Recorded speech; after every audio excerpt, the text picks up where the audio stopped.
మహిళల్లో వైజైనల్ ఇన్ఫెక్షన్స్ అన్నది ఈ రోజుల్లో సర్వసాధారణం అయిపోయింది. దానికి వేరియస్ రీజన్స్. ఒకటి స్ట్రెస్ కావచ్చు, లేదంటే మేల్ సెక్షువల్ పార్ట్నర్ నుంచి ఇన్ఫెక్షన్ రావచ్చు. అలా కాకుండా ఏంటంటే రెగ్యులర్గా వెజనాలో ఏదైనా ఇరిటేషన్ వచ్చిందంటే వాటర్తో క్లీన్ చేస్తూ ఉంటారు. ఈ వాటర్తో టూ మచ్గా క్లీన్ చేయడం వల్ల కూడా వెజనల్ ఇన్ఫెక్షన్స్ మళ్ళీ వస్తాయి. రీజన్ ఏంటంటే వెజనాలో ఉండేటటువంటి గుడ్ బ్యాక్టీరియా, లాక్టోబాసిలస్ బ్యాక్టీరియా ఈ వాటర్తో పదే క్లీన్ చేసుకోవడం వల్ల వాష్అవుట్ అయిపోయిందంటే అప్పుడు అక్కడ బ్యాడ్ బ్యాక్టీరియా గ్రో అవ్వడానికి ఆ ఎన్విరాన్మెంట్ చాలా ఫేవరబుల్గా ఉంటుంది. అప్పుడు బ్యాడ్ బ్యాక్టీరియా కానీ ఫంగస్ కానీ గ్రో అవ్వడం వల్ల ఈ వెజనల్ ఇన్ఫెక్షన్స్ వస్తూ ఉంటాయి. ఇలాంటి వెజనల్ ఇన్ఫెక్షన్స్ వచ్చినప్పుడు ఒక దంపతుల జీవితం ఎంత దుర్లభంగా ఉంటుందంటే, రీసెంట్గా ఒక యువకుడు నాకు ఫోన్ చేసి ఒకటే చెప్పినాడు. ఎంతోమంది డాక్టర్ల దగ్గర తిరిగినాము, ఎన్నో antibiotics, anti fungals, vaginal washes వాడినాము.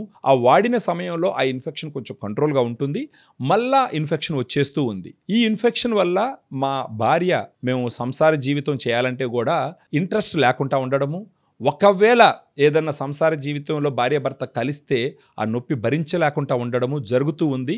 దీనివల్ల కనీసం గత 1 year నుంచి నా భార్యను నేను కలవలేదు అని చెప్పడం జరిగింది. ఈ విషయం ఉన్నప్పుడు చాలా ఆశ్చర్యం వేసింది.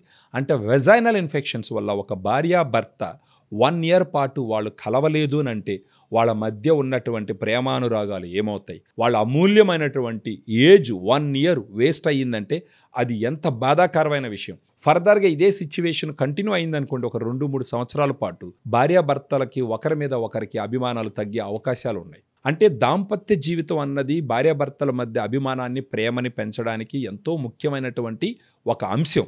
ఈ వెజనల్ ఇన్ఫెక్షన్ వల్ల బాధపడుతూ ఇలాంటి దాంపత్య జీవితంలో తృప్తి లేకుంటూ ఈ విధంగా ఉన్న వాళ్ళకి నా దగ్గర ఒక సొల్యూషన్ ఉంది.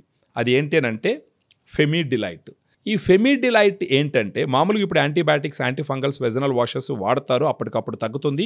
దాన్ని ఆపినారంటే మళ్ళీ వచ్చేస్తుంది. ఎందుకంటే antibiotics, anti fungals, vaginal washes ఎక్కువ రోజులు మీరు వాడలేరు. ఈ ఫెమిడిలైట్ ఏంటంటే యుఎస్ నుంచి ఇంపోర్ట్ చేసినటువంటి వెజైనల్ స్పెసిఫిక్ ప్రోబయాటిక్ స్ట్రెయిన్స్ 2 ఉంటాయి. ఇది రోజుకు ఒక క్యాప్సూల్ భోజనం చేసిన తర్వాత తీసుకొని ఒక 3 months వాడుకుంటే దీంట్లో ఉన్నటువంటి గుడ్ బ్యాక్టీరియా వల్ల వాళ్ళకి జరిగే మేలు. ఫస్ట్ వెజైనాలో వచ్చేసి ఈ గుడ్ బ్యాక్టీరియా రిస్టోర్ అయ్యి వాటి కౌంట్ పెరుగుతుంది. అలా పెరిగినప్పుడు బ్యాడ్ బ్యాక్టీరియా అక్కడ వచ్చి కూర్చొని పెరిగేదానికి అవకాశం లేకుండా ఈ గుడ్ బ్యాక్టీరియా బ్యాడ్ బ్యాక్టీరియాను కంట్రోల్ చేస్తుంది.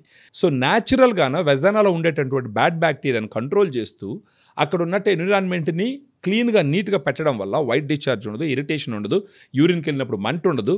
ఆబ్వియస్గా భార్యాభర్తలు వాళ్ళ సంసార జీవితంలో సంతోషంగా అనుభవించవచ్చు. సో ఫెమిడిలైట్ గురించి ఫర్దర్గా తెలుసుకోవడానికి ఈ వీడియోలో ఉన్నటువంటి ఫోన్ నెంబర్కు ఫోన్ చేసి దాన్ని బట్టి ఒక రైట్ డెసిషన్ తీసుకుందరు. Thank you very much.